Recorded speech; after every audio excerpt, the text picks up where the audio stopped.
direct de nos studios de Jérusalem. Et à Jérusalem, nous retrouvons notre correspondant Daniel Haïk ce matin. Bonjour Daniel, Boker Tov. Bonjour, Boker Tov Ilana. Et nous commençons ce premier journal d'Israël par des nouvelles encourageantes de David Stern, cet Israélien qui a été grièvement blessé hier à Ouara. Effectivement, David Stern de la localité d'Itamar se porte mieux. Ses médecins affirment que ses jours ne sont plus en danger. Pour ces médecins, on peut même parler de miracle, car David a été touché par plusieurs balles, dont une au moins à la tête, mais fort heureusement sans atteindre d'organes vitaux. La photo du pare-brise de son véhicule avec une vingtaine d'impacts de balles tirés par le terroriste à Hawara est particulièrement impressionnante. Après avoir été blessé par les balles du terroriste, David Stern a trouvé la force de dégainer, de tirer sur le terroriste et de le blesser. Et il a ensuite pu se faire lui-même un garrot pour arrêter l'effusion de sang. Hier, après l'attentat, les forces de sécurité se sont déployées massivement sur l'axe de Hawara.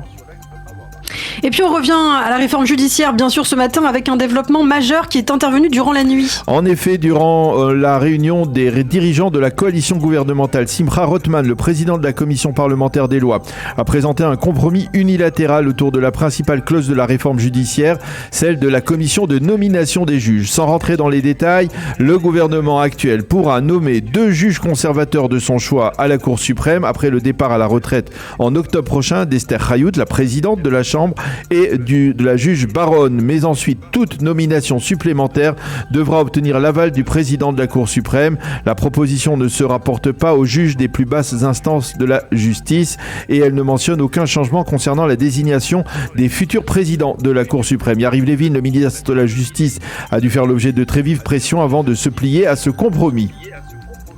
Et la question se pose, ce compromis, Daniel, a-t-il une chance d'être accepté par l'actuelle opposition ? Eh bien, il semble que la réponse soit négative. Au sein de l'opposition, il y a des éléments qui pourraient l'accepter, peut-être dans le parti de Benny Gantz, mais les organisateurs de la protestation, qui sont plus radicaux, ainsi que Yair Lapid, le chef de l'opposition, devraient s'y opposer. D'ailleurs, il faut savoir que cette proposition de compromis ne fait pas l'unanimité au sein même du Likoud. Plusieurs députés Likoud l'ont d'ores et déjà critiqué, tels que Moshe Saada et Tali Gottlieb. Ils affirment que ce n'est pas pour un changement aussi marginal qu'ils ont été élus.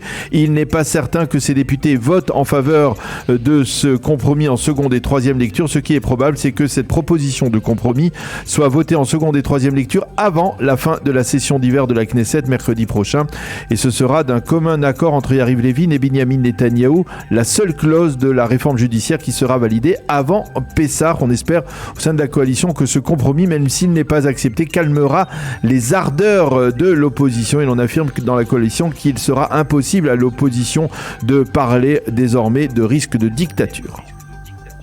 En tout cas, ces développements interviennent après que le Premier ministre Benjamin Netanyahou se soit entretenu au téléphone hier soir avec le président Joe Biden. Une conversation assez rare puisque c'est la 3e fois depuis les élections du 1er novembre dernier que le président américain téléphone à Netanyahou. Les 2 leaders ont dialogué pendant une demi-heure. Selon le communiqué publié par la Maison-Blanche, il aurait surtout été question des inquiétudes de Joe Biden face à la réforme judiciaire. Il faut que les valeurs démocratiques communes restent le socle des relations entre Israël et les États-Unis, a dit le président, qui a précisé que les démocraties sont renforcées par l'équilibre des pouvoirs.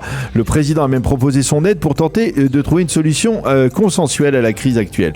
Selon la présidence du Conseil à Jérusalem, par contre, la conversation aurait porté essentiellement sur la menace du nucléaire iranien. Binyamin Netanyahou a affirmé au président qu'Israël restera une solide et pétillante démocratie. Et puis, on l'apprenait hier soir à Sharm el-Sheikh, les délégués israéliens auraient accepté un compromis. Et oui, en effet, selon les informations dont dispose le gouvernement israélien, aurait accepté de geler pendant 4 mois les discussions autour de nouvelles constructions en Judée-Samarie et d'arrêter pendant 6 mois la légalisation des points de peuplement, ce qui risque de faire grincer des dents sur l'aile droite du gouvernement. Je vous rappelle que les délégués israéliens ont quitté Sharm el-Sheikh hier après l'annonce de l'attentat à Hawara. Enfin, nous terminons par les déclarations du ministre israélien des Finances, Bezalel Smotrich. Il était hier soir à Paris. Et oui, lors de la soirée d'hommage à la mémoire de Jacques Kupfer organisée par Israel is Forever, le ministre des Finances israélien, qui était l'invité d'honneur de cette soirée, a déclaré « Il faut dire la vérité telle que Jacques Kupfer la disait. Le peuple palestinien n'existe pas. C'est une invention qui date de moins d'un siècle. C'est cela la vérité. » Et Smotrich d'affirmer que ses grands-parents vivaient en Israël bien avant la création de l'État d'Israël et ce sont eux les véritables Palestiniens. Plus de 500 personnes ont participé à cette soirée d'hommage qui a dû être déplacée de lieu en raison de pression exercée par des militants de BDS.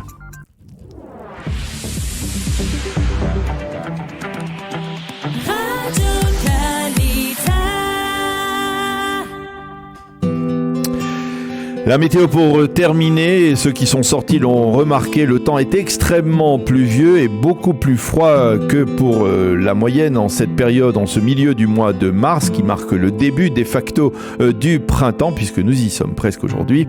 Et les températures seront donc en baisse. Il fera aujourd'hui 12 degrés seulement à Jérusalem, 18 à Tel Aviv et 22 degrés à Eilat.